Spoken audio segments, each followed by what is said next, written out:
Bismillahirrahmanirrahim. Assalamualaikum warahmatullahi wabarakatuh. Alhamdulillahirrabbilalamin. Wassalatu wassalamu ala asyrafil anbiya wa mursalin wa ala alihi washabihi ajmain, amma ba'd. Selamat pagi adik-adik. Apa kabar hari ini? Alhamdulillah, luar biasa. Tetap semangat, Allahu Akbar. Oke, sebelum kita masuk kepada materi, marilah kita bersama-sama mendoakan saudara-saudara kita yang di luar sana yang lagi terkena musibah. Semoga Allah Subhanahu wa taala memberi ketabahan, keikhlasan, kesabaran kepada mereka semua. Dan semoga kita semua terhindar dari mara bahaya dan semoga pandemi ini cepat berlalu.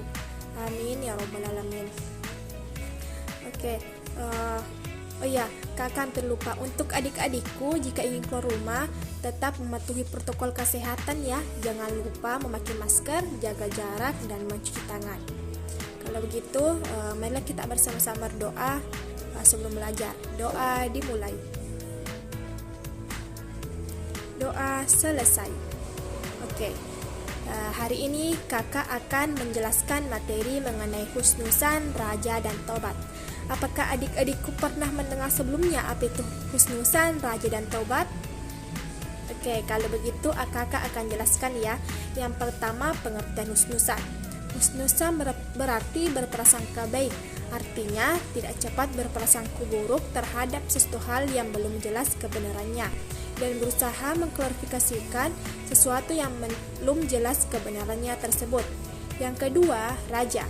Raja berasal dari kata raja yarju raja'a, yang berarti mengharap ataupun pengharapan, menginginkan sesuatu yang ada di sisi Allah Subhanahu wa taala berupa keutamaan, ihsan, dan kebaikan dunia dan akhirat.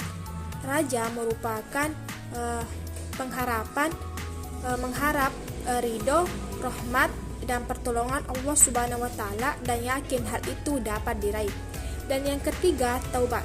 Pasti adik-adikku pernah mendengar apa itu taubat. Taubat di sini berarti taat dan bersungguh-sungguh kepada Allah Subhanahu wa taala atas segala dosa yang pernah dilakukan sebelumnya, baik itu dosa kecil maupun dosa besar, baik itu secara sengaja maupun tidak sengaja. Nah, taubat di sini hukumnya wajib. Jadi apabila dilaksanakan mendapat pahala dan tidak dilaksanakan mendapat dosa. Jadi hukum taubat itu wajib dan harus dilaksanakan. Apabila kita berbuat dosa kepada orang lain, hendaklah kita bertobat dan meminta maaf kepada mereka. Apabila kita berdosa kepada mereka mengambil harta mereka, hendaklah kita mengembalikan harta ataupun benda tersebut kepada tuannya. Di sini taubat harus dilakukan dengan sungguh-sungguh, tawadu dengan rasa penyesalan supaya Allah Subhanahu wa taala menilai taubat kita itu sungguh-sungguh. Oke, selanjutnya kita beralih kepada poin kedua mengenai ciri-ciri husnudzan, raja, dan taubat.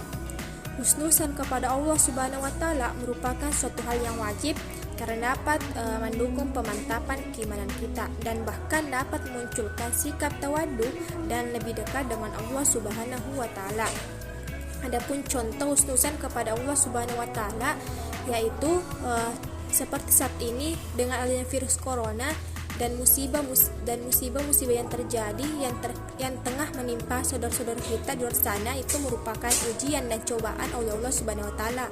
Maka dari itu kita harus tabah, ikhlas, dan sabar, percaya dan yakin bahwa di balik ujian dan cobaan ini ada hikmah yang terdapat di dalamnya, ada hikmah yang baik yang Allah akan berikan kepada kita.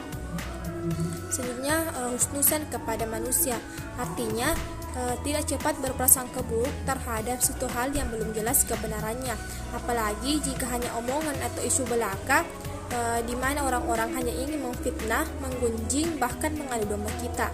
Adapun contoh husnudzan kepada manusia yaitu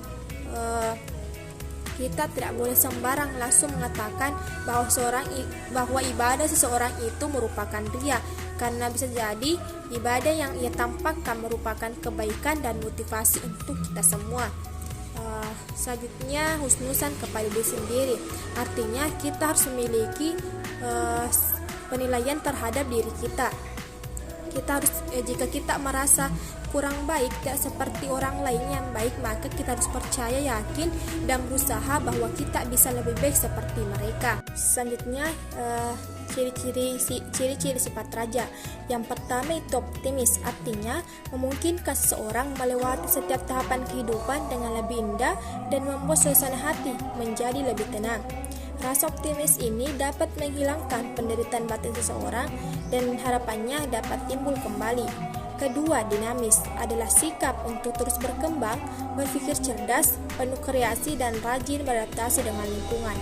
Orang-orang yang dinamis tidak akan mudah merasa puas dengan prestasi-prestasi yang peroleh, tetapi akan berusaha terus-menerus untuk meningkatkan kualitas diri.